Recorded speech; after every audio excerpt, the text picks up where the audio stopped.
Hey everybody, Major Neil with a quick new vehicle update. We've got two new IBMs, 1447, 1448, that'll be going out tonight, tomorrow morning on June 29th, 2018. And there's some differences in the trucks than what you're used to. So I just want to give everybody a quick update just so you can see what's new about them. So again, 1447, 1448, they're going to be assigned to PRP2 and or Middletown, whichever, the 2 AM truck out of Division 2, and then Relief 3 is the other truck.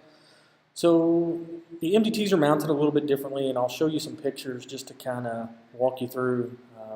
When you see it, it's going to kind of freak you out maybe a little bit and say, what the heck is this? So we'll straighten that out. Both units are equipped with the Furno INX stretchers, and I've also included a link in this email to a video just to kind of refresh us, because I know it's been a little while since we've talked about the stretchers. So it's a great YouTube video, it gives you a really good overview. There's some differences in the compartments also. For those of you that may have been around before, just a little bit after merger in 2005, you remember the old City of Louisville ambulances. Well, the boxes are actually those City of Louisville ambulances have just been completely remounted on brand new chassis, brand new trucks. So anyways, so the first one of the differences, we're used to plugging in a shoreline at the rear of the ambulance in the patient compartment in the main slot. On these units, the shoreline is on the passenger side of the patient compartment, right next to one of the compartments behind the driver's door. So again, that main is on the side, and that's where you hook in your shoreline every day. When you secure it and pick it up, that's where it'll be. Again, Furno INX stretchers, the power stretchers. We've had one of those running around. I hope everybody's had the opportunity to touch it, play with it, and utilize it. We've got two more in these units, and again, there's a link in this email that I'm sending this out to everyone with another overview and refresher. So the next thing is the sharps container. You'll see in the action area there's a specific sharps container that's under the action area, just kind of up out of the way, not flopping around and getting in your way. But it is a little bit different than what you're used to, but they are available for resupply and all that fun stuff if they get full. The next thing is the slide compartment right here up against the bench seat in the wheel well. Let me show you another picture. It slides out, and you can contain your biohazard, your sharps, all that kind of good stuff. It just slides out, and you can reach over the wall, drop it in, and it's out of your way.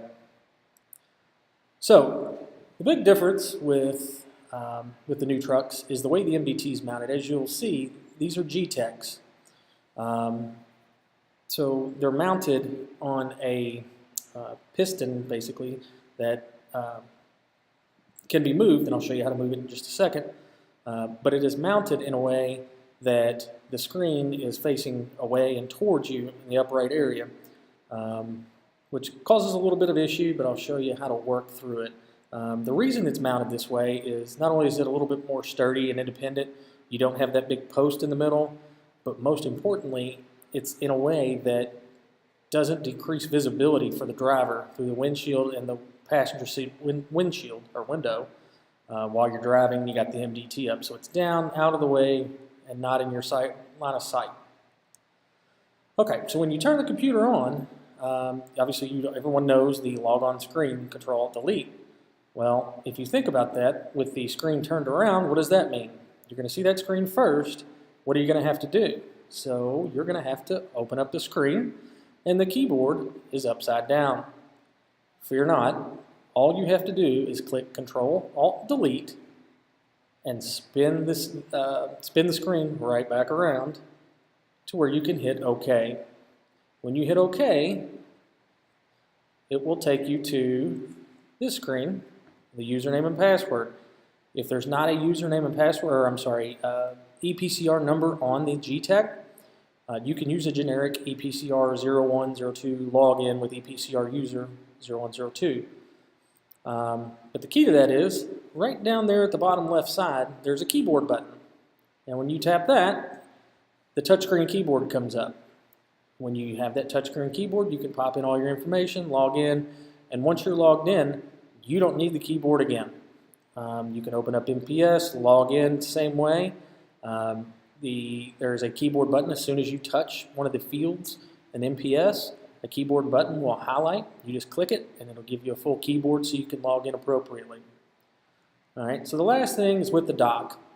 The dock is detachable that the MDT's on. Simply pull up on that little lever there, and it'll swing out, and it'll give you access to the stereo and all your knobs and all that kind of fun stuff. So, and in order to lock it back, it's going to be kind of free swinging until you lock it back, but all you have to do is push it back into that position there, and it'll lock. So again, nice, easy, user-friendly, and you have full access to everything you need to.